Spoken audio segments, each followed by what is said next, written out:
Welcome back to my channel guys world. അപ്പോൾ ഞാൻ ഇന്ന് നിൽക്കുന്നതെന്ന് വെച്ച് കഴിഞ്ഞാൽ ഭയങ്കര എക്സൈറ്റഡ് ആയിട്ടുള്ള ഒരു സ്ഥലത്താണ്. കാരണം ഈ ഒരു സ്ഥലം എന്ന് പറയുമ്പോൾ നമ്മൾ കുട്ടിക്കാലത്തൊക്കെ നമ്മൾ വന്ന് ഇരിക്കാറുള്ള സ്ഥലമാണ്. പക്ഷേ ഇവിടെ വന്നിരിക്കുന്ന മാറ്റം എന്ന് പറഞ്ഞാൽ അത്ഭുതകരമായിട്ടുള്ള ഒരു മാറ്റമാണ് ഇപ്പോൾ വന്നിരിക്കുന്നത്. അതായത് നമ്മുടെ ഈ കോവിഡൊക്കെ കഴിഞ്ഞതിന് ശേഷം എന്താണെന്ന് വെച്ച് കഴിഞ്ഞാൽ നമ്മുടെ തിരുവനന്തപുരത്തുള്ള വേലി പാർക്കിലാണ് ഞാനിപ്പോൾ നിൽക്കുന്നത്. അവിടുത്തെ ഏറ്റവും വലിയൊരു പ്രത്യേകത എന്ന് വെച്ച് കഴിഞ്ഞാൽ ഇവിടെ പുതുതായിട്ടൊരു കുട്ടി ട്രെയിൻ ഇറങ്ങിയിട്ടുണ്ട്. അതാണ് ഇവിടുത്തെ ഏറ്റവും വലിയൊരു അത്ഭുത കാഴ്ച. അതുമല്ല, പിന്നെ ഇവിടെ നമ്മൾ പാർക്ക് എന്ന് പറയുമ്പോൾ സാധാരണയായിട്ട് 1-2 കുട്ടികൾക്ക് കളിക്കേണ്ട കുറച്ച് സംഭവങ്ങളും പിന്നെ ഗാർഡനിങ് ഏരിയ അങ്ങനെയൊക്കെയുള്ള കുറച്ച് കാര്യങ്ങൾ മാത്രമാണ് ഇവിടെ ഉണ്ടായിരുന്നുള്ളൂ. പക്ഷെ ഇവിടെ കംപ്ലീറ്റ് ആയിട്ട് നമ്മുടെ പാർക്ക് തന്നെ മാറ്റിയിട്ടുണ്ട്. അതിനെക്കാട്ടിലും ഏറ്റവും മനോഹരമായിട്ടുള്ള കാഴ്ചയാണ് ഇവിടുത്തെ ആ ഒരു കുട്ടി ട്രെയിന്. എന്നുവെച്ചാൽ അത് കാണുമ്പോൾ തന്നെ നമുക്കൊരു കൗതുകമായിട്ട് തോന്നും. അത്രയും മനോഹരമായിട്ടുള്ള ഒരു കുട്ടി ട്രെയിനും പാർക്കിന് മാറ്റങ്ങളെന്ന് വെച്ച് കഴിഞ്ഞാൽ അത് നിങ്ങൾക്ക് വിഷ്വലി നിങ്ങൾക്ക് കാണിക്കുന്നതായിരിക്കും. അത്രയും മനോഹരമായിട്ടുള്ള കാഴ്ചകളാണ് നമുക്കിവിടെ ഇനി കാണാൻ വേണ്ടിയിട്ട് പോകുന്നത്. ഇതാണ് പാർക്കിന്റെ ഫ്രണ്ട് എൻട്രൻസ്. മുന്നേ ഉണ്ടായിരുന്ന വേലി പാർക്കിന്റെ എൻട്രൻസ് പോലെയല്ല ഇപ്പോൾ. അവർ കംപ്ലീറ്റ് ആയിട്ട് അത് മാറ്റിയിട്ടുണ്ട്. നല്ല മോഡിഫിക്കേഷനാണ് വരുത്തിയിരിക്കുന്നത്. എല്ലായിടത്തും ഉള്ള പോലെ തന്നെ ഇവിടെ സാനിറ്റൈസിങ് അങ്ങനെയുള്ള കാര്യങ്ങളൊക്കെ ഫ്രണ്ട് എൻട്രൻസിൽ തന്നെ ഉണ്ട്. അകത്തോട്ട് നമ്മൾ കയറി കഴിയുമ്പോൾ മുന്നേ വന്നിട്ടുള്ളവർക്കാണെങ്കിൽ പെട്ടെന്ന് മനസ്സിലാവില്ല. കാരണം ഇത് പഴയ വേലി പാർക്കാണോ എന്ന് പോലും ചിന്തിച്ചു പോകും. അത്രയ്ക്ക് മാറ്റമാണ് അവർ ഓരോ ഏരിയയിലും തന്നെ വരുത്തിയിരിക്കുന്നത്. നമ്മളിപ്പോൾ വേറെ എവിടെയോ വന്നതുപോലെയാണ് എനിക്ക് ഫീൽ ചെയ്യുന്നത്.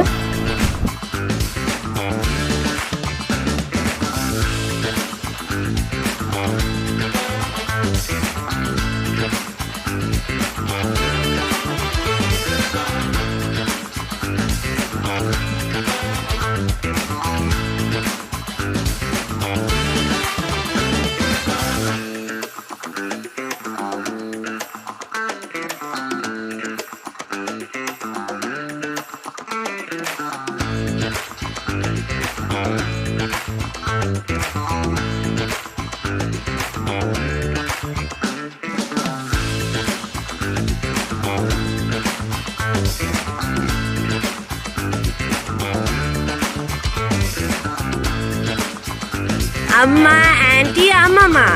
അപ്പോൾ ഇവിടെ വന്നിട്ട് എന്താണ് എക്സ്പീരിയൻസ്? നമ്മുടെ പഴയ വേളി പോലെയാണോ ഇപ്പോ ഇവിടെ? എന്താണ് അമ്മയ്ക്ക് പറയാനുള്ളത്?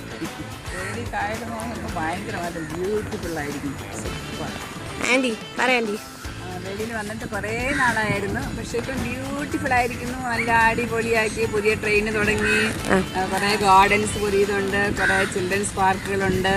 പണ്ടത്തെ വെച്ച് നോക്കിയാൽ ഒത്തിരി നന്നായിട്ടുണ്ട്. വളരെ ഹാപ്പിയായി ഇവിടെ വന്നപ്പോൾ, സന്തോഷം. ഒരുപാട് പേര് അറിഞ്ഞില്ല. കാരണം നമ്മളിവിടെ കൊച്ചു കുട്ടിയായിട്ട് വരയ്ക്കുമ്പോൾ ഇങ്ങനെ ഒരു സംഭവമേ ഇവിടെ ഒന്നുമില്ല. ഇപ്പൊ ഇവിടെ വന്നപ്പോ തന്നെ മൊത്തം മാറ്റമുണ്ട്. ഇത് പഴയ വേളിയാണോ എന്ന് തന്നെ നമുക്ക് ഡൗട്ട് ഉണ്ട് അല്ലേ? അത്ര മാറ്റം. അമ്മമ്മ കൊച്ചിലെ നമ്മളൊക്കെ കുഞ്ഞായിരിക്കുമ്പോ വരുമ്പോ എങ്ങനെയാണ് അതും ഇതുമായിട്ടുള്ള തമ്മിലുള്ള? ഇപ്പൊ ഭയങ്കര മാറ്റം അല്ലേ? അതെ. Achu very busy with rainy. ഇന്ന് അവന്റെ ജോലി അവിടെയാണ്. അച്ചു ഹായ്, പറയടാ നമ്മുടെ ഇവിടുത്തെ മാറ്റങ്ങളെ പറ്റിയിട്ട് പറ. നമ്മൾ കൊച്ചിലെ കുട്ടിക്കാലത്ത് നമ്മൾ ഇവിടെ വരാറുണ്ട്. അപ്പൊ ആ വേളിയും ഇപ്പോഴത്തെ വേളിയും തമ്മിലുള്ള വ്യത്യാസം എത്ര മാറ്റമാണ്? അല്ല, നമ്മൾ ഈ സംഭവങ്ങളൊക്കെ മുമ്പില്ലായിരുന്നല്ലോ. അപ്പൊ ഇപ്പൊ അകത്ത് വന്നപ്പോ അതാണോ ഇതാണോ എന്ന് ആകെ കൺഫ്യൂസ്ഡ് ആയിട്ടിരിക്കും.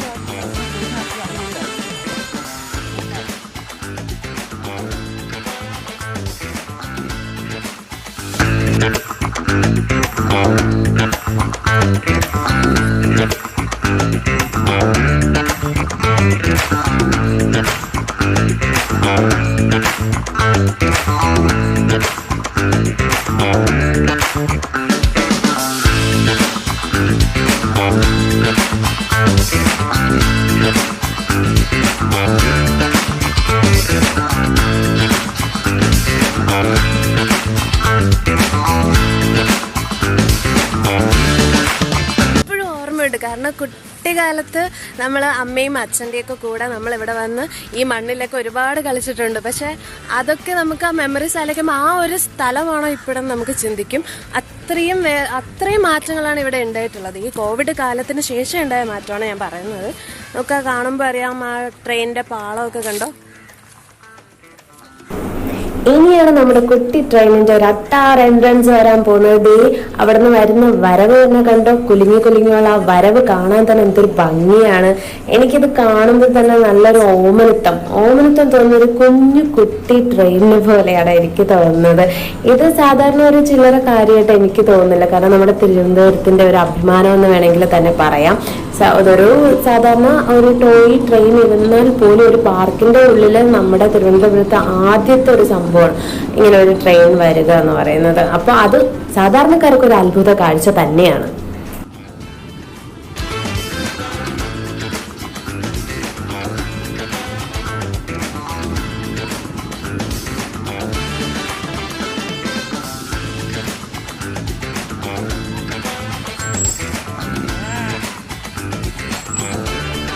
നമ്മളിവിടെ എല്ലാം ചുറ്റിക്കറങ്ങി വന്നപ്പോൾ ചെറുതായിട്ടൊന്നൊരു വിശപ്പ്, ഒരു ദാഹം പോലെയൊക്കെ തോന്നി. അപ്പോൾ നമുക്കൊന്ന് ഫുഡ് കഴിക്കണമല്ലോ എന്ന് വിചാരിച്ചിരിക്കുമ്പോൾ തന്നെ അതിന് വേണ്ടിയിട്ടുള്ള പരിഹാരവും ഇതിൻ്റെ ഉള്ളിൽ തന്നെ ഉണ്ട്. ഇവിടെ ഒരു നല്ലൊരു ഫ്ലോട്ടിങ് റെസ്റ്റോറൻറ്റ് ഇതിൻ്റെ ഉള്ളിൽ തന്നെ ഉണ്ട്. അപ്പം അത് കാണാനും നല്ലൊരു ഭംഗിയുള്ള ഒരു റെസ്റ്റോറൻറ്റ് തന്നെയാണ്. ഓപ്പണായിട്ട് നമുക്കിരിക്കുന്ന വിഷ്വൽ ബ്യൂട്ടിയൊക്കെ കണ്ടുകൊണ്ട് നമുക്ക് ഭക്ഷണം കഴിക്കുന്ന രീതിയിലാണ് അത് അവർ അറേഞ്ച് ചെയ്തിരിക്കുന്നത്. ഇതിന് യാതൊരു മാറ്റമില്ല. കാരണം മുമ്പ് വരുന്നവർക്ക് കുറച്ചുകൂടെ മനസ്സിലാവും, മുമ്പ് ഇരുന്ന പോലത്തെ ആ ഒരു റെസ്റ്റോറൻറ്റ് തന്നെയാണ് ഇപ്പോഴും. അതിന് വലിയ മാറ്റമൊന്നുമില്ല, പഴയ പോലെ തന്നെ ഇപ്പോഴും ഉണ്ട്.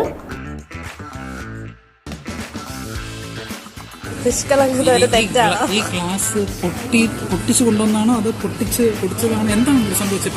പറയൂ. വേറൊരു കാര്യമുണ്ട്, ഒട്ടും വെട്ടമില്ല. ഗായു സ്റ്റാൻഡിലെ ഗായു വന്നിട്ട് ഒരു ചോക്കോ ഷേക്ക് ഓർഡർ ചെയ്തു, അതാണ് കാണുന്നത്.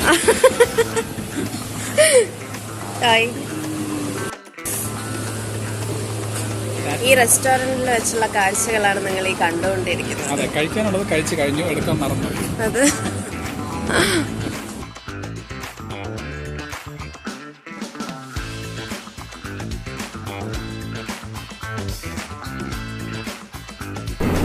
അടുത്തതായിട്ട് നമ്മൾ ഇനി മെയിൻ പാർക്ക് ഏരിയയിലോട്ട് പോവുകയാണ്. കുട്ടികൾക്കൊക്കെ ഒരുപാട് ഇഷ്ടപ്പെടുന്ന സ്ഥലമാണ്. നല്ല സ്പേഷ്യസ് ആയിട്ടുള്ള ഒരു സ്ഥലമാണ്. കുട്ടികളൊക്കെ ഒരുപാട് എൻജോയ് ചെയ്യാൻ പറ്റുന്ന ഒരു സ്ഥലം തന്നെയാണ്. അപ്പോൾ ഞാൻ റെയിനിക്കായിട്ട് അങ്ങോട്ട് പോവാണ്. റെയിനി കുറേ നേരമായി ഇവിടെയൊക്കെ കളിക്കണം എന്ന് പറഞ്ഞിട്ട് ഭയങ്കര ബഹളം വെച്ചിട്ടിരിക്കുകയാണ്. ഇപ്പം റെയിനിനെ അവിടെ ഞങ്ങൾ കളിപ്പിച്ചുകൊണ്ടിരിക്കുകയാണ്.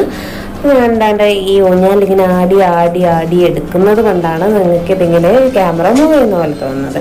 റെയിനി ഒരുപാട് എൻജോയ് ചെയ്തു, ഒരുപാട് നേരം അവിടെ സ്പെൻഡ് ചെയ്തു. അപ്പം ഇത് കളിച്ചു കഴിഞ്ഞ് അതിന് ശേഷമാണ് നമ്മളിനി അടുത്ത നമ്മുടെ ട്രെയിനിലോട്ട് കയറാൻ വേണ്ടിയിട്ട് പോകുന്നത്. ട്രെയിൻ ഇപ്പം ഒരു ട്രിപ്പ് ആളുകളായിട്ട് പോയിട്ട് അതാ വന്നുകൊണ്ടിരിക്കുവാണ്. ആ ഒരു റൗണ്ട് കഴിഞ്ഞതിന് ശേഷം അവർ സ്റ്റോപ്പ് ചെയ്യും. അപ്പോൾ നമ്മൾ സ്റ്റോപ്പ് ചെയ്യുന്നതിന് മുമ്പായിട്ട് ടിക്കറ്റൊക്കെ എടുത്ത് റെഡിയാക്കി വെച്ചിട്ടുണ്ട്. ഇനി നമുക്ക് അങ്ങോട്ട് പോയി നിന്ന് കഴിഞ്ഞാൽ വണ്ടി വരുമ്പോൾ പെട്ടെന്ന് കയറാം. അപ്പം അതിനായിട്ട് പോകണം. നല്ല തിരക്കുണ്ട്. ഇത് സൺഡേ ആയത് കാരണം നല്ല തിരക്കുണ്ട്, ഒരുപാട് ആൾക്കാരുണ്ട്. അപ്പം നമ്മളൊരു റെയിൽവേ സ്റ്റേഷനിൽ പോകുന്ന പോലത്തെ തന്നെ തിരക്കിവിടെ ഉണ്ട്. അതേപോലെ തന്നെ സ്റ്റേഷൻ മാസ്റ്റർ, അതിൻ്റെ അകത്ത് ക്ലീൻ ചെയ്യുന്ന ആൾക്കാർ, ഓൾമോസ്റ്റ് എല്ലാം എങ്ങനെയാണോ ഒരു ട്രെയിനിൽ ഉണ്ടാകുന്ന എല്ലാ സംഭവങ്ങളും ഇവിടെ സെറ്റ് ചെയ്തിട്ടുണ്ട്. അതാണ് ഏറ്റവും ഇമ്പോർട്ടൻ്റ് ആയിട്ടുള്ള ഒരു കാര്യം. ഇതിപ്പോൾ എനിക്ക് തമ്പാനൂർ റെയിൽവേ സ്റ്റേഷനിൽ പോയ പോലത്തെ ഒരു ഫീലാണ്. അത്ര തിരക്ക്. ഇപ്പോൾ ഇവിടെ കോവിഡ് ആയിട്ട് പോലും ആൾക്കാർ ഇത്ര റഷാണ്. സേഫ്റ്റി മെഷേഴ്സ് ഒക്കെ കുറച്ച് കുറവാണ് ഇപ്പോൾ എനിക്ക് അവിടെ വന്ന് എനിക്ക് ഫീൽ ചെയ്തൊരു കാര്യമാണ്. പിന്നെ അവർ പുതുതായിട്ടുള്ള ഒരു ചെറിയൊരു പ്രശ്നം ഉണ്ടായെന്ന് വെച്ച് കഴിഞ്ഞാൽ, പുതുതായിട്ട് തുടങ്ങിയത് കാരണം അവർക്ക് കുറച്ചൊരു കോർഡിനേഷനും എങ്ങനെയൊക്കെയാണ് ഇത്രയും ആൾക്കാർ വന്നു കഴിഞ്ഞാൽ എങ്ങനെ കയറേണ്ടതെന്നൊക്കെ കുറച്ച് കാര്യങ്ങളൊക്കെ അവർക്ക് ക്ലിയർ ചെയ്യേണ്ടതായിട്ടുണ്ട്. അപ്പം അതിനായിട്ട് കുറച്ച് ആളുകൾ അവിടെ കുറച്ച് ചെറിയൊരു പ്രശ്നമൊക്കെ പോലെയൊക്കെ ഉണ്ടായി. പിന്നെ അവർ ക്വിക്ലി അത് സോൾവ് ചെയ്യുകയാണ് ചെയ്തത്. അപ്പം നമുക്ക് കയറാനായിട്ടുള്ള കുട്ടി ട്രെയിൻ ഇതാ വന്നിട്ടുണ്ട്, വന്നുകൊണ്ടിരിക്കുകയാണ്. സ്റ്റോപ്പ് ചെയ്ത ഉടനെ നമ്മൾ ട്രെയിനിലോട്ട് കയറുന്നതാണ്. ട്രെയിന് നല്ല അടിപൊളി ഡിസൈനിലാണ് ഇത് ചെയ്തിരിക്കുന്നത്. നല്ല റെഡ് ഗ്രീൻ ഷെയ്ഡിൽ ചെയ്തിട്ടുണ്ട്. അതേപോലെ തന്നെ കേരള ഗോഡ്സ് ഓൺ കൺട്രിന്ന് സ്പെസിഫൈ ചെയ്തിട്ടുള്ള ഒരു ലോഗോ പോലെയൊക്കെ വെച്ചിട്ടുണ്ട്. 3 ബോഗിയാണ് ഈ ട്രെയിനിന് ഉള്ളത്. അപ്പം ഒരു ബോഗിയിൽ ഒരു ഫാമിലി, അങ്ങനെയാണ് അവർ ചെയ്തിരിക്കുന്നത്. അപ്പം ഇത് വന്ന് ഒരു ട്രിപ്പ് ആൾക്കാർ പോയി കഴിഞ്ഞാൽ അതിനുള്ള സേഫ്റ്റി മെഷേഴ്സായിട്ട് അവർ സ്പ്രേ ഒക്കെ ചെയ്തതിന് ശേഷമാണ് ഉള്ളിലോട്ട് ആൾക്കാരെ കയറ്റുന്നുള്ളത്. ഓരോ ട്രിപ്പ് പോയിട്ട് വന്നാൽ അവർ ഈ ഒരു മെഷേഴ്സ് എടുക്കുന്നുണ്ട്. കംപ്ലീറ്റ് ആയിട്ട് ഒരു ഫാമിലിക്ക് നന്നായിട്ട് എൻജോയ് ചെയ്യാൻ പറ്റുന്ന രീതിയിലുള്ള സെറ്റിങ്സ് ആണ് ഉള്ളിലുള്ളത്. ഈ ഒരു ട്രെയിനിൻ്റെ പ്രത്യേകത എന്താണെന്ന് വെച്ച് കഴിഞ്ഞാൽ ബാറ്ററിയിൽ സോളാർ സിസ്റ്റം കൂടി യൂസ് ചെയ്തുകൊണ്ട് ഓടിക്കുന്ന ഒരു ട്രെയിനാണിത്. അറ്റ് എ ടൈം 48 പേർക്ക് ഇരുന്ന് യാത്ര ചെയ്യാം ഇതിൽ.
ഫൈനലി നമ്മൾ സ്റ്റേഷനിൽ തിരികെ വന്നിട്ടുണ്ട്. അപ്പോൾ നമ്മളിവിടെ ഇറങ്ങിയതിന് ശേഷം ഇനി ഒരുപാട് ആൾക്കാർ അവിടെ വെയിറ്റ് ചെയ്ത് നിൽക്കുവാണ് വീണ്ടും കയറാനായിട്ട്. ഇതിനെ കണ്ടിന്യൂസ് ആയിട്ട് എനിക്ക് തോന്നുന്നു ഒരു 4 മണി 5 മണിയൊക്കെ ആകുമ്പോൾ ഇത് ക്ലോസ്ഡ് ആവുമെന്ന് തോന്നുന്നു. ഇപ്പോൾ തന്നെ ഒരുപാട് വൈകി. അപ്പോൾ ഞങ്ങൾ വീണ്ടും വീട്ടിലോട്ട് തിരിക്കുവാണ്. വീട്ടിലോട്ടൊന്നും പറയാൻ പറ്റില്ല, നമ്മൾ പോണ വഴി തന്നെയാണ് ശംഖുമുഖം, തൊട്ടടുത്തല്ലേ. പിന്നെ ശംഖുമുഖത്തൊന്ന് ജസ്റ്റ് ഞങ്ങളൊന്ന് റൗണ്ട് അടിച്ചു. അവിടെ പോയി വെട്ടുകാട് പള്ളിയിലൊക്കെ ഒന്ന് കയറി അവിടെ കുറച്ച് നേരം ഒന്ന് റെയിനി ആയിട്ടൊന്ന് കുറച്ച് നേരം ഒന്ന് സ്പെൻഡ് ചെയ്തു. ഇവിടെയൊക്കെ കളിച്ച് ഒരുപാട് റെയിനിയും ടയർഡായിട്ടുണ്ട്, അതേപോലെ തന്നെ നമ്മളും ടയർഡായിട്ടുണ്ട്. അപ്പോൾ നമ്മളിനി പെട്ടെന്ന് തന്നെ നേരം വൈകിക്കാണ്ട് വീട്ടിലോട്ട് തിരിക്കാമെന്ന് വിചാരിച്ചു. പക്ഷെ വേറൊരു കാര്യം എന്താണെന്ന് വെച്ച് കഴിഞ്ഞാൽ വേളിയിൽ നമ്മൾ ഒരുപാട് സ്ഥലമൊന്നും നമ്മൾ ഇനിയും കാണിച്ചിട്ടില്ല. അവിടെ ബീച്ചുണ്ട്, നല്ല അടിപൊളി ബീച്ചുണ്ട്, ആ ഏരിയ ഉണ്ട്, കടലും കായലും സംഗമിക്കുന്ന ഒരു ബീച്ച് ഏരിയയാണ്. പക്ഷെ അവിടെ ഒന്നും കാണിക്കാനൊന്നും പറ്റിയിട്ടില്ല, നേരം വൈകിയത് കൊണ്ട്. അപ്പോൾ ഇന്നത്തെ വീഡിയോ എല്ലാവർക്കും ഇഷ്ടപ്പെട്ടു എന്ന് വിചാരിക്കുന്നു. ഇന്ന് ഇഷ്ടപ്പെട്ട് കഴിഞ്ഞാൽ എല്ലാവരും വീഡിയോ ലൈക്ക് ചെയ്യുക, ഷെയർ ചെയ്യുക. അതുപോലെ തന്നെ ആദ്യമായിട്ട് എൻ്റെ വീഡിയോ കാണുന്നവരാണെങ്കിൽ തീർച്ചയായിട്ടും സബ്സ്ക്രൈബ് ചെയ്യാൻ മറക്കലും അതോടൊപ്പം തന്നെ അടുത്തുള്ള ബെല്ലൈക്കൺ കൂടി ക്ലിക്ക് ചെയ്യാൻ മറക്കരുത്. അപ്പോൾ അടിപൊളി കിടിലം വീഡിയോസായിട്ട് നമുക്ക് വീണ്ടും കാണാം. അതുവരേക്കും ബൈ.